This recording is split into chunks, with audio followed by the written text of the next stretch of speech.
Era un pueblo muy alegre.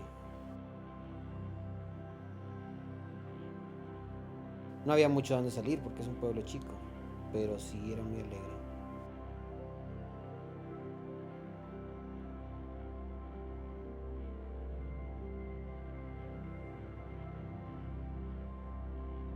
Pues éramos una familia tranquila, una familia donde íbamos a trabajar sin el pendiente de nada. La rutina de ir a trabajar, venir, ver a mis papás, sentarnos en la banqueta, platicar, todo estaba muy tranquilo, estaba muy bien.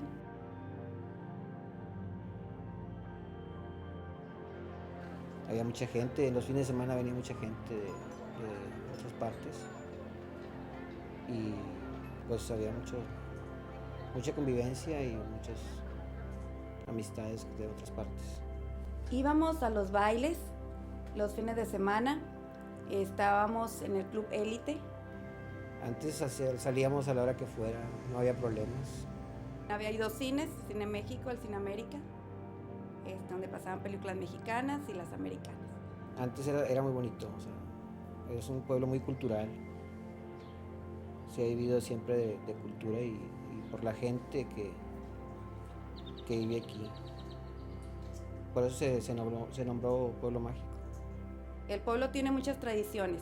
Está la lotería que tiene más de 100 años, que la corría desde mi abuelo. Se sigue corriendo los fines de, o sea, entre semana, juegan martes y jueves.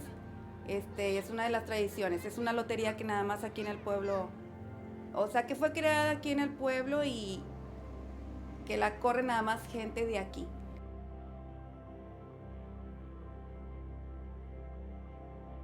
Mucha tranquilidad, muchas cosas bonitas que ver, el pueblo muy antiguo. Pero un alma un poco histórica,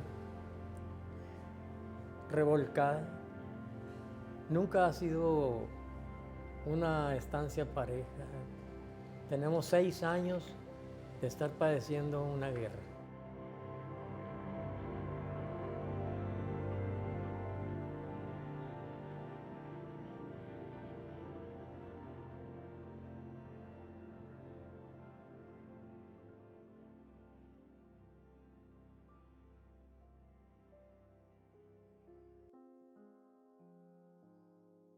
Que seguramente tenían un problema más grande en Nuevo Laredo, en Matamoros y en Reynosa, y no te van a defender un pueblito chiquito como Mier por descuidar esas ciudades, puertos fronterizos internacionales.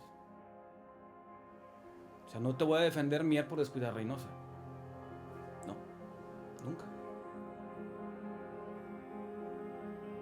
Entonces nos quedamos solos. Eso fue lo que pasó, por principio.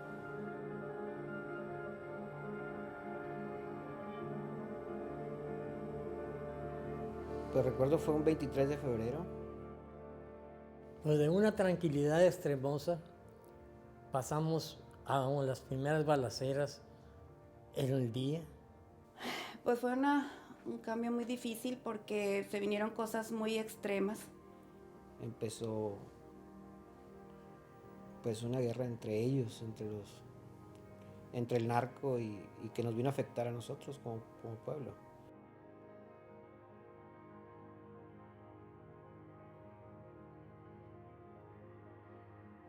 Pero en los pueblos chicos se siente más. La gente que vive en Reynosa, en Laredo, pues se dan cuenta de una balacera porque les platicaron, porque lo vieron en la televisión, porque son ciudades muy grandes. Aquí no, aquí lo vivimos. ¿Por qué? Porque pues Mier es media colonia de Reynosa. O sea, aquí alguien dispara y todo el mundo lo escuchamos. O sea, nadie te platica ni lo ves en la televisión. O sea, tú lo viviste. Había balaceras 3, 4 veces por semana.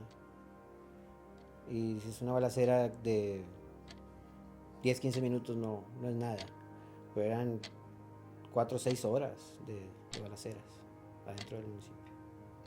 Desde la primera balacera, pues fue un estar pendiente de seguir viviendo o no.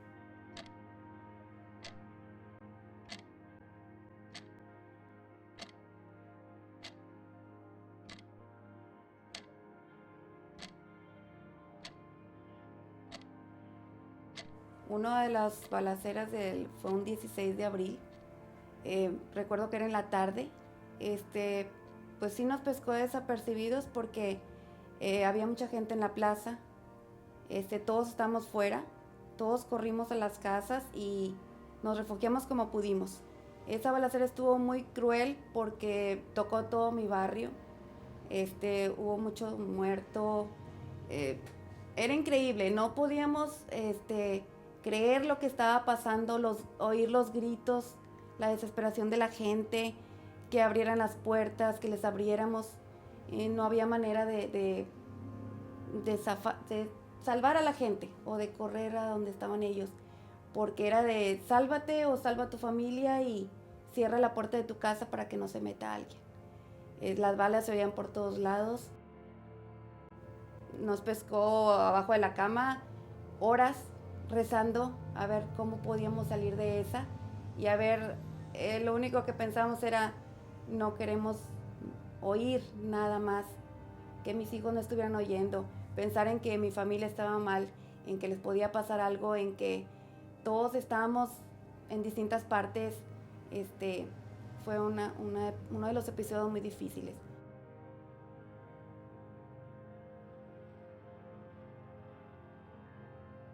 En ese tiempo, curiosamente, cayó una tormenta.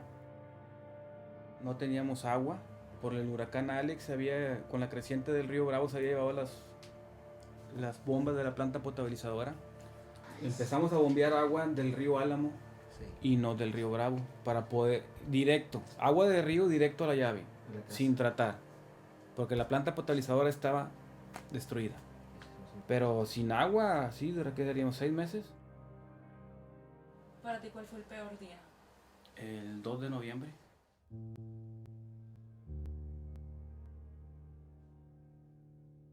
Todavía me acuerdo y me estremezco.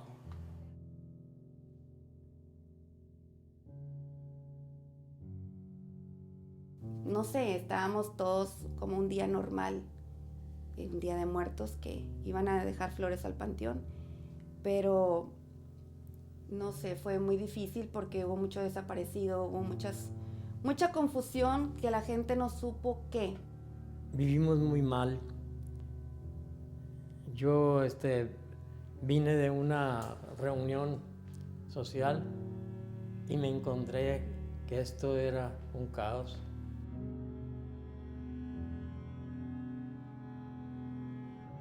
Y oímos mucha balacera, pero muy cerquita. Decía mi marido, no, es en la otra calle. Decía él por darme ánimos a mí, pero no, es aquí. Estábamos solos y pues ahí no la pasamos. Esta casa es muy vieja, muy fuerte y no le entraban, pero por las ventanas le entraron los balazos. Se enfrentaron ahí entre las oficinas fiscal, el Banorte, la iglesia, nos balacearon también la iglesia. Obviamente la presidencia, pues todas las fachadas de las casas fueron afectadas.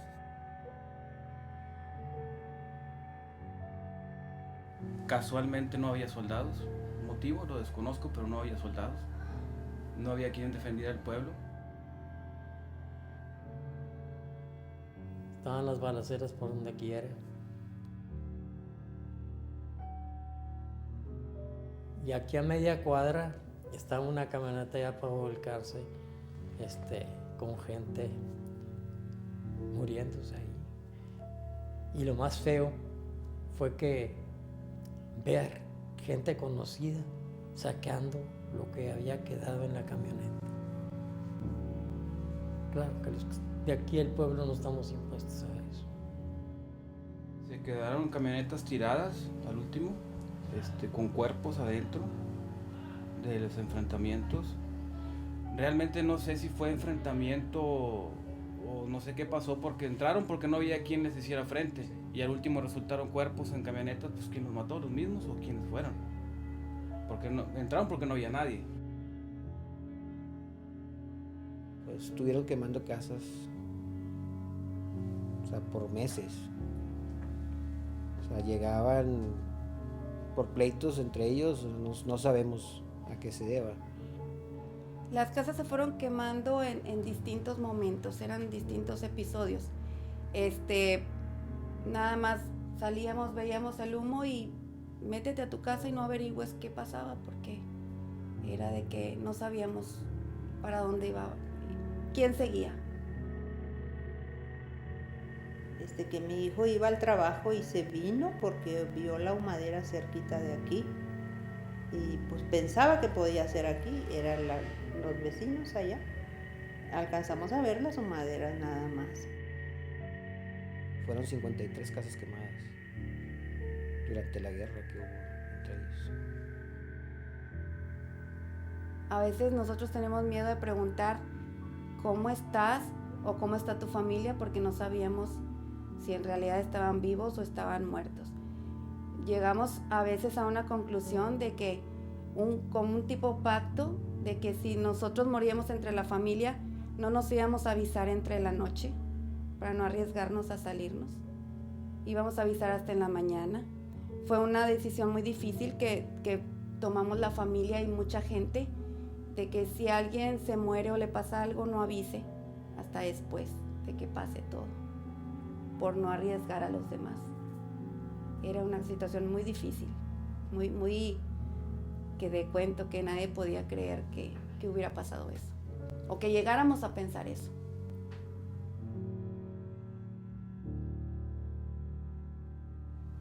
Se cierran las escuelas, se cierran las oficinas de gobierno, se cierra todo. Ya la gente ya no podía contra eso. Que hasta quebraban los transformadores de la luz y nos quedamos a oscuras. Duramos varias semanas sin teléfono porque los empleados de la compañía telefónica le decían a sus empleadores: oye, podemos ir, pero si nos pasa algo nos van a parar. Dijo: no, si ustedes van es bajo su responsabilidad y el sindicato nos los protege en cuestión de algún evento. Entonces dejaron de venir. Lo que hacíamos era hacer actividades recreativas, bordar, tejer, manualidades, cosas así que nos mantuvieron un poquito distraídos de lo que había. Cuando balacearon la comandancia, un muchacho que trabaja de peón ahí en la presidencia me dijo que no había bandera para poner, que estaba dentro de la comandancia, pero que estaba tronada la comandancia. Le dije: ¿vas conmigo? ¿Vas acá? Sí, voy con usted. Y fuimos y la pusimos. Y la pusimos todo el año. Me acompañaba mi esposa siempre.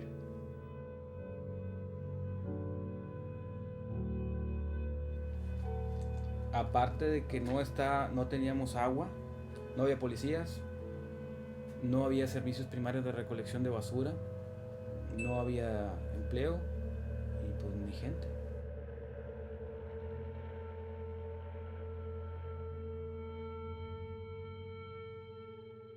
No, el éxodo se fue porque la gente no encontró las condiciones de seguridad. Se fue.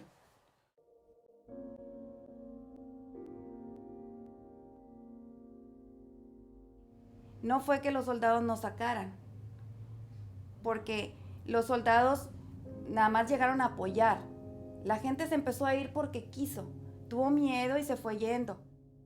Se hizo un albergue en Miguel de Alemán, que es una obra de teatro, que lo hicieron los del Golfo para poder llamar a la prensa y que saliera a nivel nacional e internacional que había un albergue donde se estaba refugiando la gente de la guerra, para poder que el gobierno mandara a la Marina, porque los golfos no podían contra los zetas.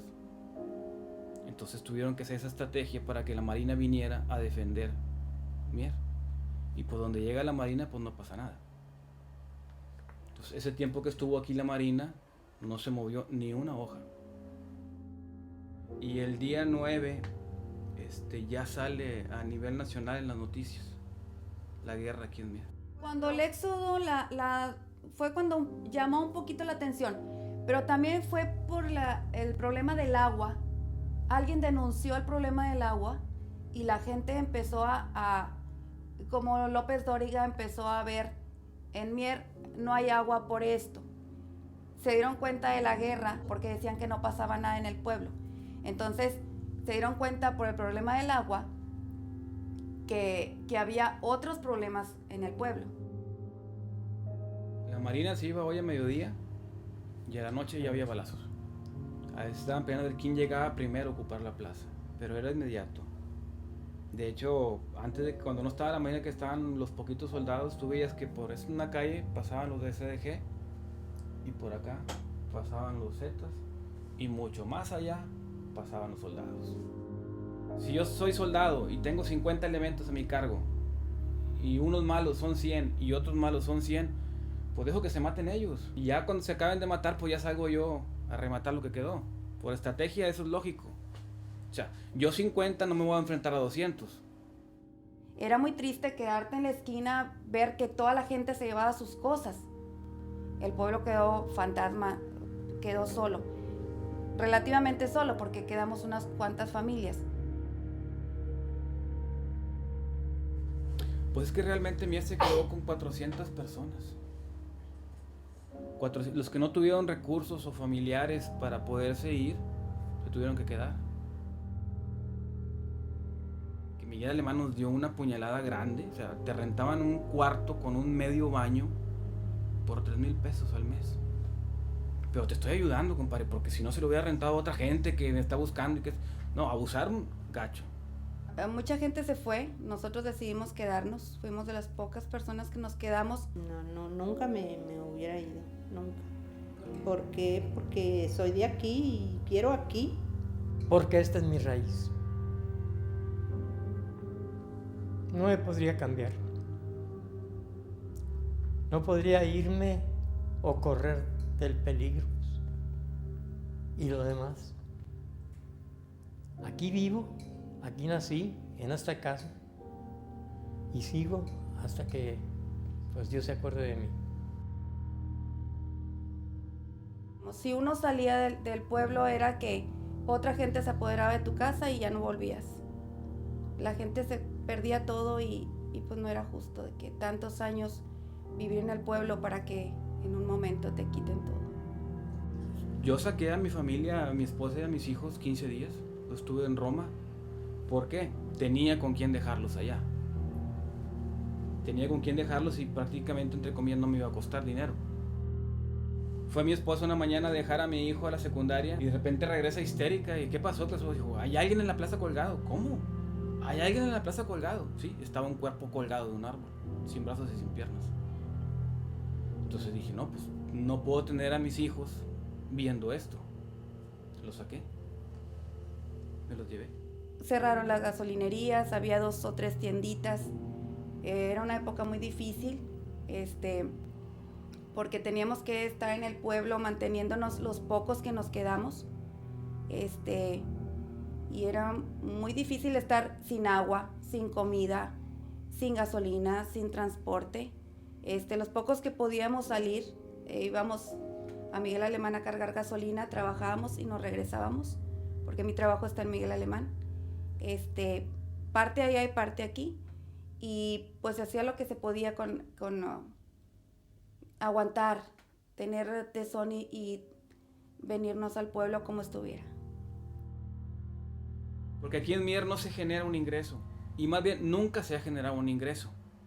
Siempre la gente desde la época de los abuelos han ido a trabajar fuera, pero gastaban aquí.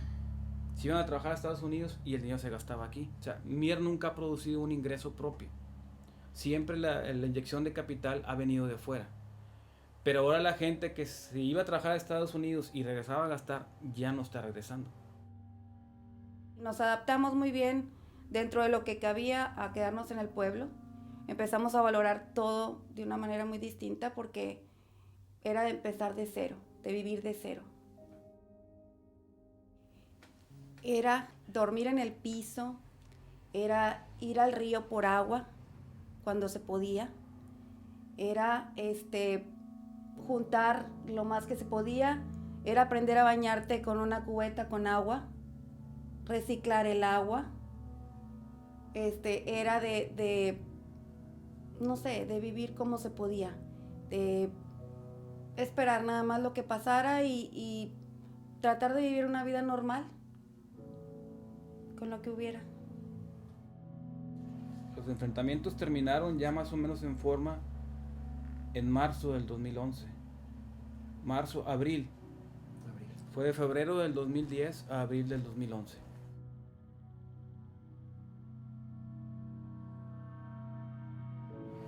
Nos invitaron a trabajar para levantar el municipio, pues no lo pensamos dos veces. Vamos a echarle. Entonces, ¿no? Y ahora, si te ofrecían la oportunidad de participar en levantar al pueblo, después de la mayor tragedia desde no digo de la revolución, digo de la fiebre amarilla. Sí. Oye, pues qué privilegio, ¿no? Poder participar en eso. Entonces, pues, participé y todavía sigo aquí. Pues ha cambiado un poco, pero no total. Sigue viendo la alarma, los tiros ahí en la noche y pues necesitamos un cambio radical, una cosa fuerte, una cosa que ya se acabó. Llevamos 6 años de guerra y aunque dicen que ya se acabó, no se acaba.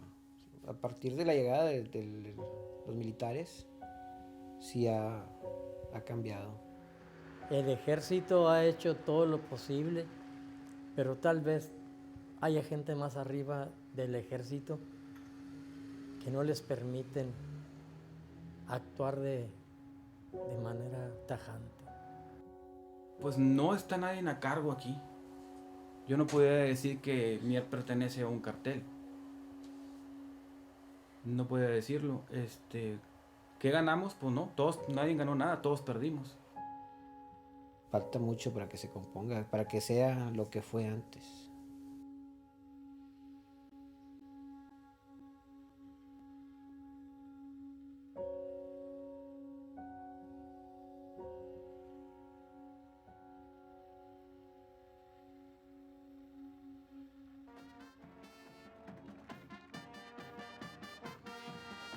Es una de las tradiciones más bonitas que tiene nuestro pueblo.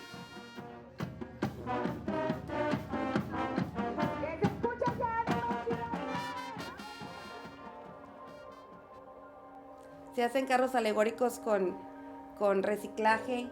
De hecho, es uno de lo que distingue a las fiestas del pueblo, los carros alegóricos, que son los mejores que se hacen en la región y se hacen la mayoría con cosas recicladas. Ahorita con lo de las ferias, pues sí puedes andar hasta tarde.